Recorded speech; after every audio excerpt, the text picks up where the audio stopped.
Terima kasih Kang Nakoy. Saya berharap mudah-mudahan apa yang diberikan beliau menjadi motivasi untuk kita semua. Karena saya tahu teman-teman ini pasti punya impian, cita-cita, tapi mungkin sulit menggajinya. Semua kita pengen bahagia. Itu makanya hari ini saya menghadirkan teman saya, sahabat saya yang sudah 22 tahun gak ketemu. Akhirnya kami ketemu dan saya melihat ternyata Kang Nakoy yang dulu itu berbeda dengan yang sekarang. Saya juga sering sebenarnya menonton itu apa namanya YouTube-nya, tapi saya nggak tahu kalau itu Kang Nakoy. Tadi saya bilang memang karena di covernya itu beda sama yang dulu. Jadi kalau dulu tuh cuma banget gitu ya. Ya kalau Mas Taklib lihat foto saya waktu masih S1 itu dibandingkan dengan foto yang sekarang, ada yang bilang dulu saya tuh wajahnya aja kayak monyet, saking susahnya gitu. Tapi saya nggak bisa sekarang bilang begitu karena saking saya bahagia. Saya sebenarnya ingin menyampaikan pengalaman hidup saya, tapi karena tidak jauh pengalaman hidup itu dari Kang Nakoy, apa yang disampaikan oleh beliau sebenarnya mewakili apa yang saya alami dalam kehidupan saya. Jadi dulu waktu saya merantau pertama kali ke Jakarta tahun 1993 di awal, tidak ada saudara, benar-benar gak ada saudara, gak ada yang saya kenal. Bahkan saya boleh katakan seluruh alumni pesantren saya itu saya yang pertama ke Jakarta. Jadi gak ada satupun. Dan teman-teman saya yang berangkat ke Jakarta itu orangnya masih hidup sekarang, namanya Pak Wahyudi. Jadi bisa bandingkan Pak Wahyudi dengan saya. Tanyakan Pak Wahyudi apa bedanya. Pasti Pak Wahyudi bilang, karena saya juga bilang saya harus bisa.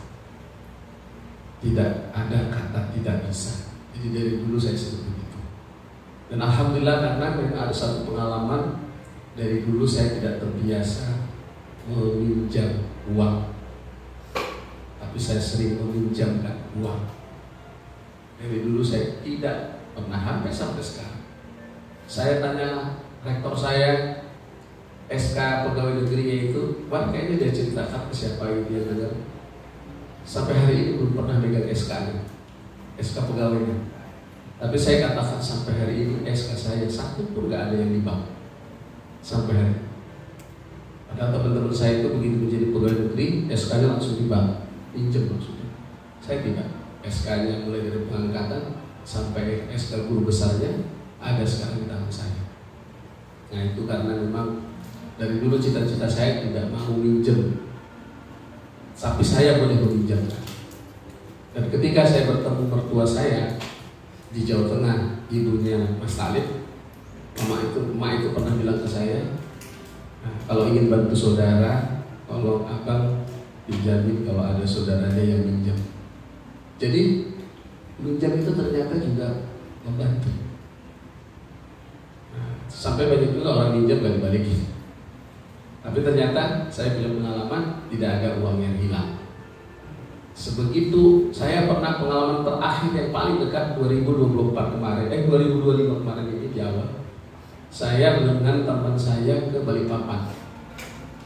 Namanya Pak Kepala Biro yang sering datang ke sini. Di pada saat itu karena Pak Kepala Biro itu ketemu sama ketemu Pak Taklib. Dia dua kali ke sini. Jadi waktu itu saya ngajak dia dari Samarinda ke Balikpapan. Dia bilang, saya sudah punya hotel di Samarinda. Saya bilang, yuk ketemu, ada bapak angkat saya sedang ada di Balikpapan.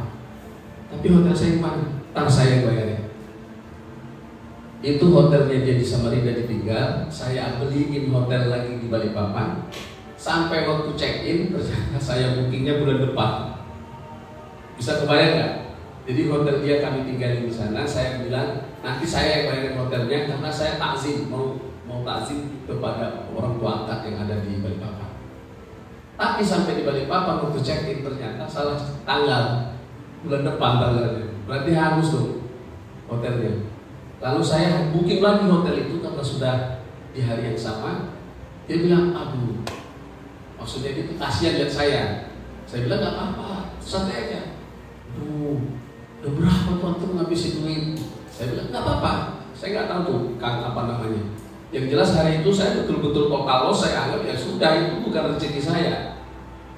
Pak Biro nggak usah khawatir, udah bismillah saya bayar. Tahu nggak saat itu? Di situ juga di depan mata dia kami saat ketemu bapak angkat saya itu, kami salaman baik-baik pulang. Itu di depan matanya saya dikasih uang tebal banget segini.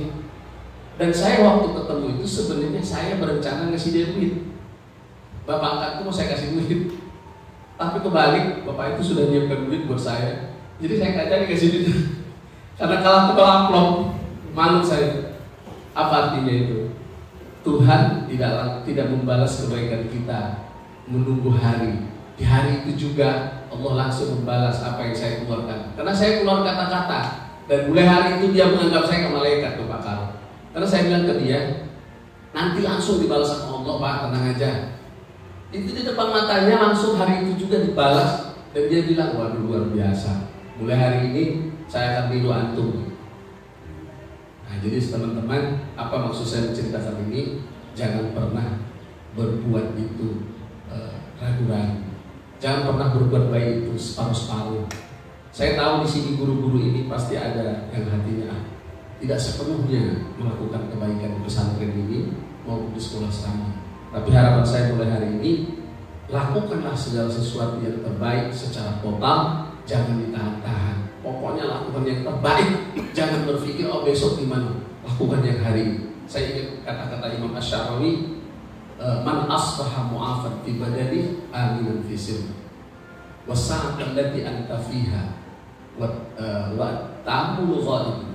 Jadi manusia bahagia itu adalah orang yang mengatakan yang hari ini ada itu yang saya nikmati. Adapun cita-cita, harapan, ekspektasi, keinginan sebenarnya itu adalah ghaib, belum ada. Ya karena belum ada jangan bikin pusing. Yang belum nikah, oh nanti saya punya istri. Belum ada. Jadi jangan dipikirin. Yang dipikirin yang udah ada sekarang. Apa yang ada sekarang? Nomor handphonenya ada.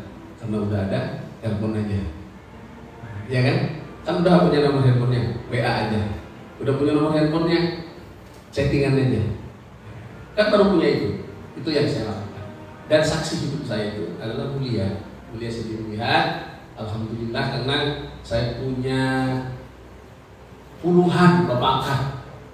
Tinggal di Balikpapan punya bapak angkat, tinggal Samarinda punya bapak angkat, tinggal di Jakarta, waduh, saya hitung di Jakarta itu ada 4 bapak angkat saya. Dan itu semua menganggap saya sebagai anak. Karena dulu ayah saya berpesan 3 waktu merantau. Pertama, cari ibu semang. Cari ibu semang itu cari tempat kita bersandar. Jadi orang tua kita. Yang kedua ringan tangan, maksudnya jangan malas membantu, apapun bantu aja. Saya sampai menyapu di rumah orang yang nggak saya kenal di Pasar Rebo. Itu siapa? Saya nggak tahu. Dulu saya juga kenalnya karena saya melamar ke seseorang. Orang itu merasa nggak bisa menerima saya, tapi dia bilang kalau kamu mau di sana tuh, nanti saya bilang ke orangnya, maulah. Dia teleponin orang itu terima saya. Tinggal di rumahnya ngajar ngaji, tinggal di situ nggak ada kamarnya, kayak los gitu. Saya tinggal di situ kecil dan kerjaan saya menyapu. Kemudian dari situ saya alhamdulillah bisa dikenalkan. Yang ketiga kata ayah saya, jangan lupa. Pertama tadi cari ibu semang. Yang kedua ringan tangan membantu. Yang ketiga ini kata ayah saya harus betul tekun. Harus tekun tadi itu ya harus tekun yang tadi udah malam masih lebih aja. Dan itu saya lakukan tiga-tiganya. Alhamdulillah. Dari semua alumni pondok pesantren saya itu hanya saya yang besar, hanya saya yang profesor.